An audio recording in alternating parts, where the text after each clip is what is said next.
Hey guys, it's me, Mario. Today we're going to continue Equinus The Spirit Horse.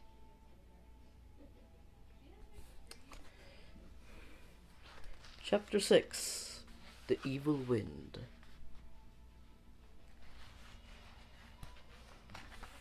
How you guys doing today? Hope you're doing well.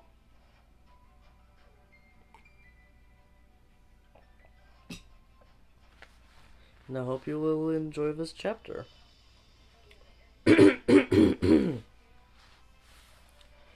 Tom thrashed about, brushing the horrid, squirming creatures off his clothes and skin. The maggots were all a putrid, sickly white color, and each was as big as a clenched fist. They had hungry-looking mouths. "They're disgusting," Elena said, pulling at her tunic and shaking it. Some maggots fell off, but more were already crawling up from the dusty undergrowth. "At least something is alive in this dreadful place," Tom said grimly. He quickly ran through his magical abilities in his head, but couldn't think of anything that would help get rid of the slimy creatures. "We'll just have to keep moving that way. No more maggots will be able to climb onto us." "Then let's go," insisted Elena with a shudder. Oh, excuse me. "And fast." Ugh.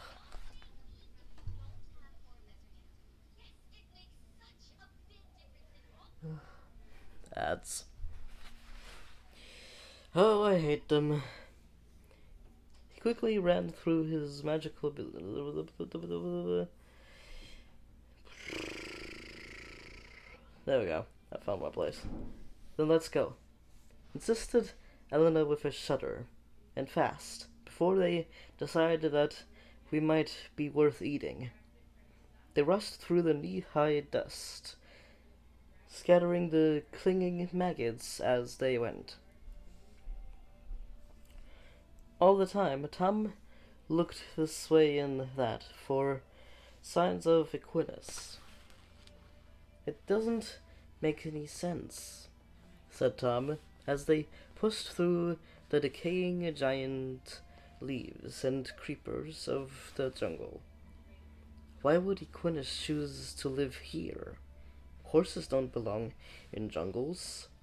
Even a ghost beast who is part horse and part man. I suppose it's the only good place to hide for miles around here," answered Elena. She stopped suddenly and grinned. And so it's the perfect place to hide the second piece of the amulet." "Of course," Tom exclaimed. "And if we find it, I'm sure Equinus will be close by." "I don't know," Elena said, "but the map led us here. We have to keep going and look out for any clues that will lead us to Equinus and the amulet piece. And quickly." Tom understood her urgency. Time was running out for Storm. "But we'll be looking for a needle in a haystack." He stared all around him. "The amulet could be anywhere," he continued, and then stopped. "Hey, wait a minute." They were standing by a tall tree which was so high that the top was lost in the jungle canopy. Tom pointed at its trunk. "Look at this," he cried. There was deep crescent-shaped hooves edged into the crumbling bark. These marks were made by hooves. I'm sure of it. He stretched up, but he couldn't reach them.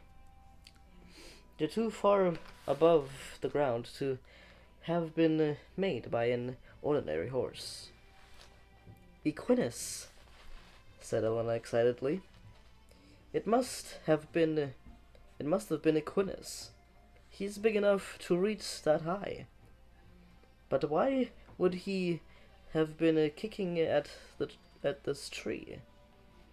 Her brow creased with concentration. Then her eyes lit up. Tom, remember what Elderus told us? The beasts don't just guard the pieces of amulet. Sometimes they hide them. Tom felt himself grinning as he realized what Elena was telling him. He turned to face her.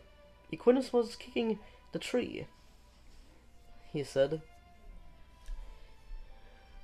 He wanted to hide something up there, so he must have been rearing up on his hind legs and leaning his front hooves on the trunk.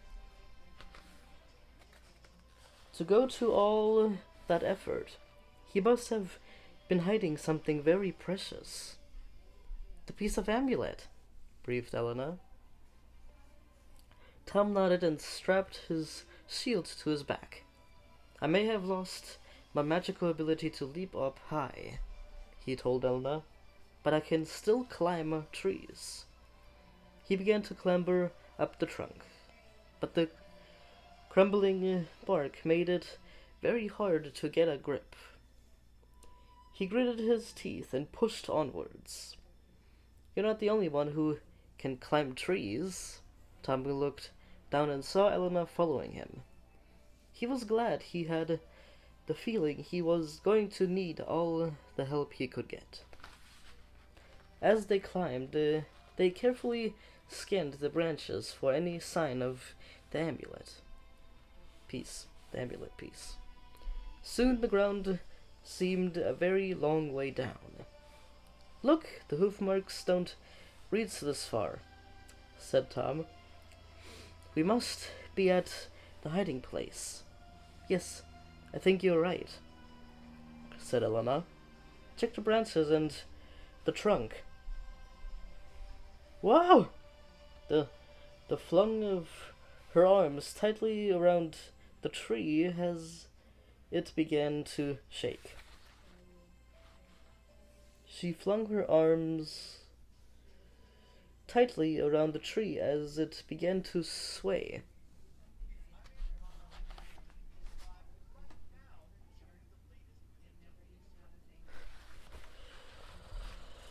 Tom clutched desperately at the trunk as well. A sudden wind had sprung up. It circled the tree, tugging at their clothes and making the branches shudder. It howled and whistled with a strange, unearthly noise. The wind sounds like it's laughing, said Elena, as she struggled to keep her hold on the decaying bark.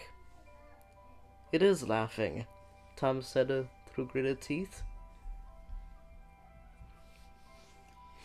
This is no ordinary wind.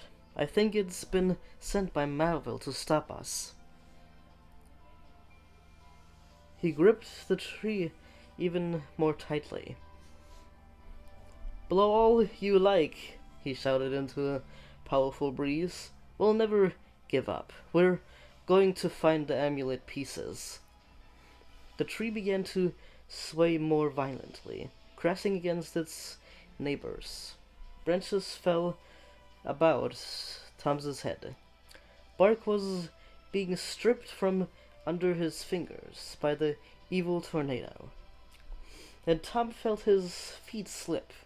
For a moment he was holding on with his arms alone. If he lost his grip, he would knock into Elena and send her plunging into the ground with him. He knew he would land safely if he fell. Oak the eagle feather in his shield would make sure of that. But it wouldn't help Elena. Tom searched for a foothold with his toe of his boot, and at last found one. I don't know how much longer I can hold on, Elena shouted up to him. You can't let go, Tom yelled back above the evil screeching roar. We're too high. You won't survive the fall. He broke off in shock as Elena seemed to suddenly lose her grip on the tree. She was plummeting to the ground. Well, that was chapter 6. The Evil Wind. And I hope I will see you on Tuesday. Tuesday next week. Well, that was something. Even though Malvel isn't provoking them directly, he is still causing them trouble.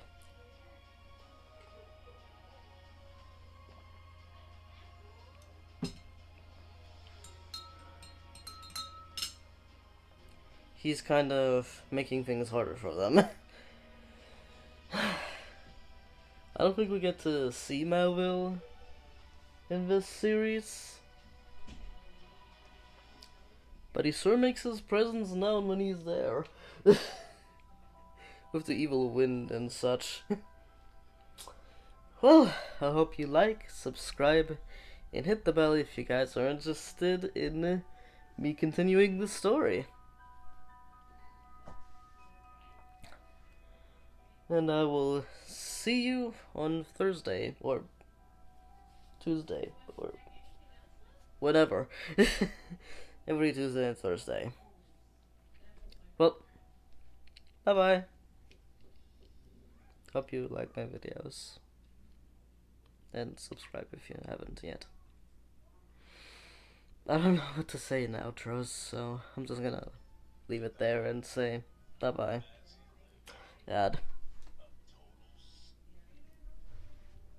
Ads. Right. Bye.